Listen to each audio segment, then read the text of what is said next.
Today we're going to have a good look at how to divide by decimals.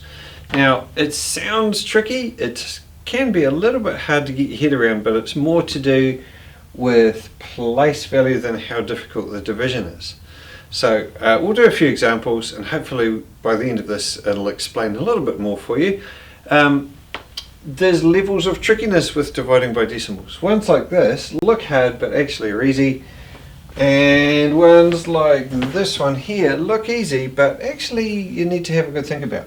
So let's begin with one of these easy ones. We'll do a few examples and see if we can talk you through it. Now, I'm kind of out of the shot here, but don't worry, hopefully you can still hear me.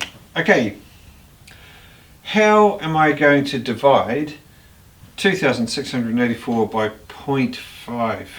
What I'm really saying is, how many times can I fit 0.5 into this large number? Well, we start just by a regular divide by 5 problem. So we say 5 into 2 doesn't go, put a 0 there. 5, or a ghost 0 in this case, we don't need one. 5 into 26 though goes 5 times with 1 left over.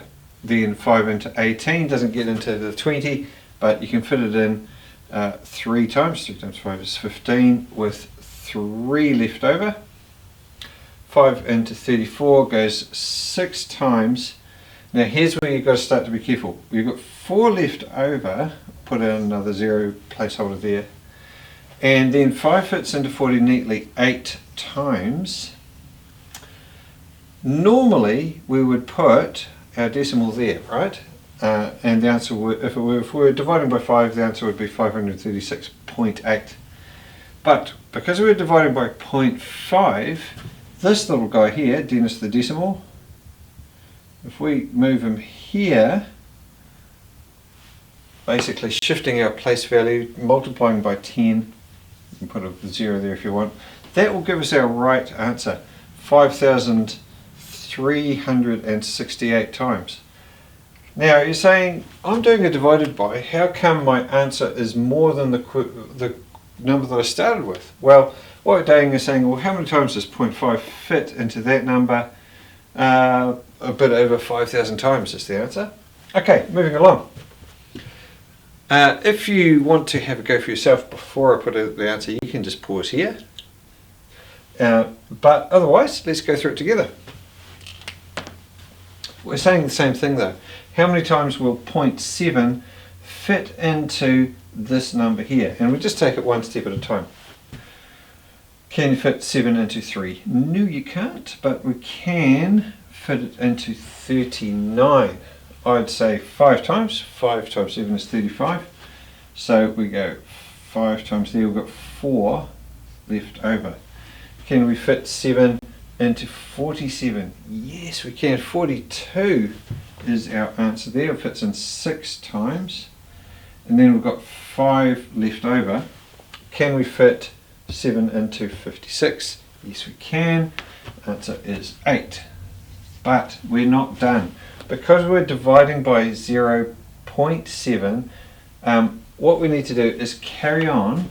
Our decimal point would normally go here, right? 568 point nothing. We've still got to carry it along to there, which means then we will need a placeholder here. So our answer to how many times does 0.7 fit into 3,976 is 5,680 times, because we've shifted our place value to compensate for the fact that this is a decimal. But the actual maths itself isn't that much more difficult than you've already come across. What would happen then if what I'm dividing by is tiny little number, 0.03? Well, you can see where this is going. If I moved my decimal one place when I'm talking about tenths, it stands to reason that I would move it 2 places here to get my full answer. Alright, if you're brave, have a go. So first things first, divide that number by 3 and then play with place value until you get the right answer. Pause there if you want to have a go for yourself. Okay. We can fit 3 into 5 one time. We have 2 left over. We can fit 3 into 29. 27 is the closest. We fit it 9 times. And then we have 2 left over. Then 3 fits into 26. 24 is the closest, which would be 8 times. But we've got a little bit left over. In a way, this is kind of easier because you've got something to play with. You've got 2 left over, put a placeholder there. 3 fits into 20, not quite 7 times, so it must be 6 times, which is 18 of course. 6 times 3 is 18, which leaves me 2 left over. You can see where this is going. It's going to fit in 6 times with 2 left over, and so on and so on. Now don't forget, don't confuse these dots with decimal points. Can you still see them in the shot there? What we need to do is still play with our decimals. Now normally our decimal would have gone here, in this spot here, but because we're doing this divided by a very tiny decimal, we're going to shift it across 2 places so that it compensates for this being hundredths.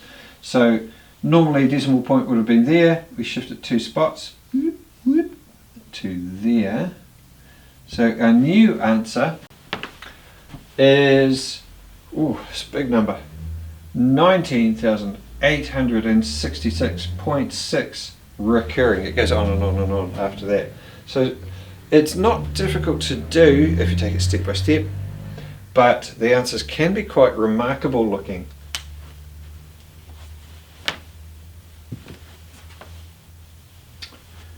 Right, back to these easy looking hard ones. If you remember that the trick is basically the same, so you take this guy here and you can see that it's a decimal 1 place across from a whole number.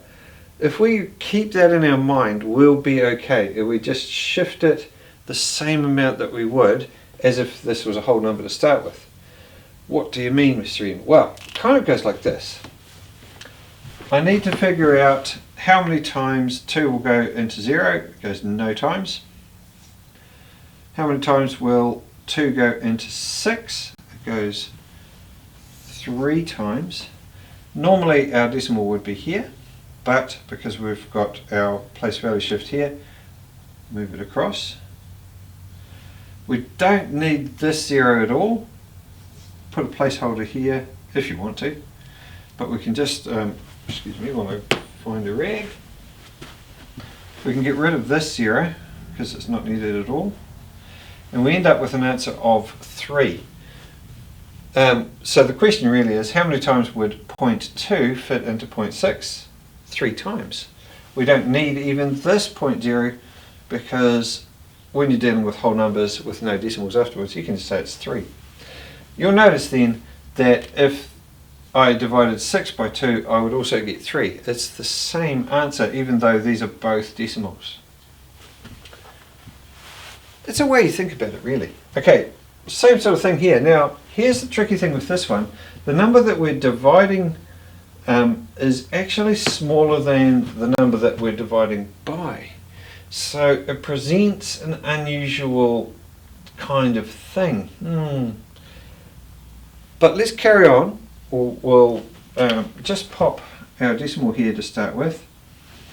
Obviously 5 does not go into 0, 5 does not go into 2, but it does go into 25 5 times.